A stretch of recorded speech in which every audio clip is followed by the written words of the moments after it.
Maybe I'll pin that bank robbery on you. No.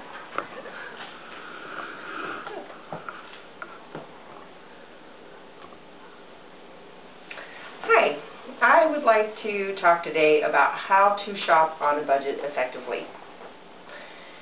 How many times do you dread going to the store week after week, month after month, just to have half of your day spent and half of your paycheck as well?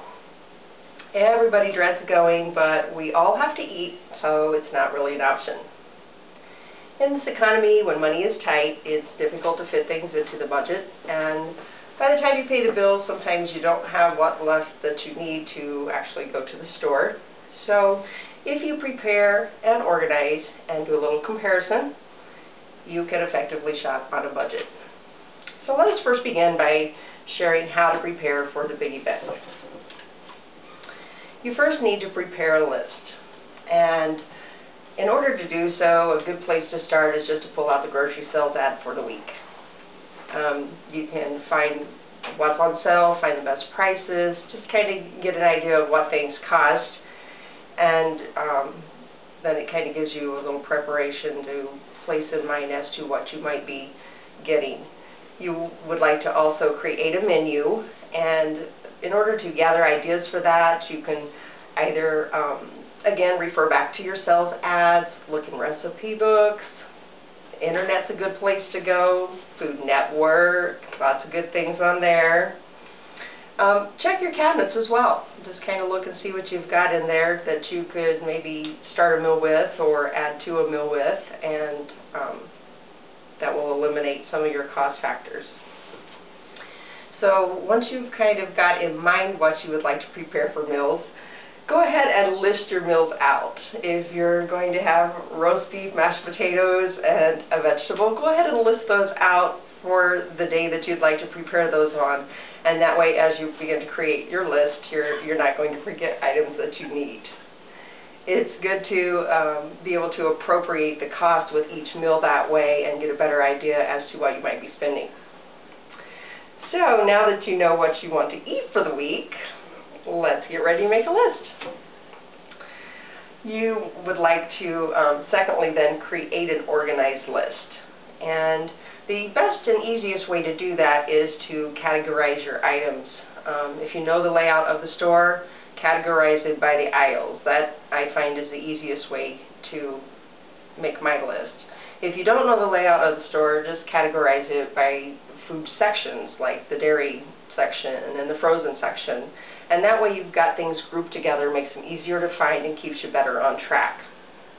It does prevent backtracking as well. When you tend to backtrack for items, it's really easy to go ahead and grab something else off the shelf that looks good that wasn't really on your list. So it helps you prevent that as well. Good idea to put a quantity down to each item as you are creating your list. If you need 2 of an item to be able to make a specific recipe, then go ahead and put 2 down next to it. That way you don't forget something. If you have to go back to the store to retain something that you've forgotten, again, that's a good way to grab additional items that you don't really need. And also a good idea to just go ahead and put an allowance next down to each item. If you know approximately what the item is going to cost, just go ahead and put that dollar figure down next to it, and you're going to have a better idea of what you're going to be spending at the end of your shopping experience. Couple of tips. Don't take your teenagers to the store with you, or your husband if he didn't prepare the list. They like to add to the basket. Going to kind of take you off your budget a little bit. So you've got your list prepared, and the rest of the adventure should go smoothly for you. And when you get to the store, you're also going to want to do the third thing here, and that would be to compare your product, your cost, and the value. There are advantages to getting items in larger quantities, and certainly you're going to get a better value for your dollar if you get a larger quantity, but if you do so, make sure it's something that you're going to use up within the appropriate amount of time. Don't let it expire. If you have to throw it away due to spoilage, you're not really saving in the long run.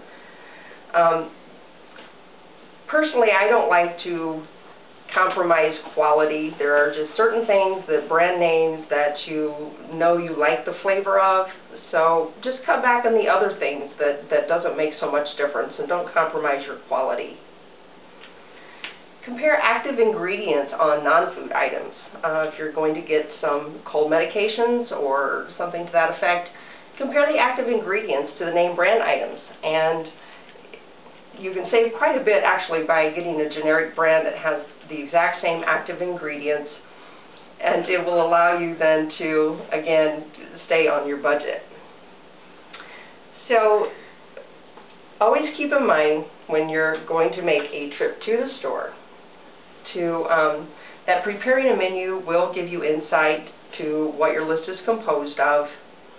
Organizing a list is going to guide you more efficiently through the store for the items that you need, and comparing the value against the actual cost is going to allow for a lot more savings. It will also make your trip to the grocery store a lot more pleasurable. The outcome is going to be more what you are looking for, and it just really takes only 3 simple steps to save you time and money.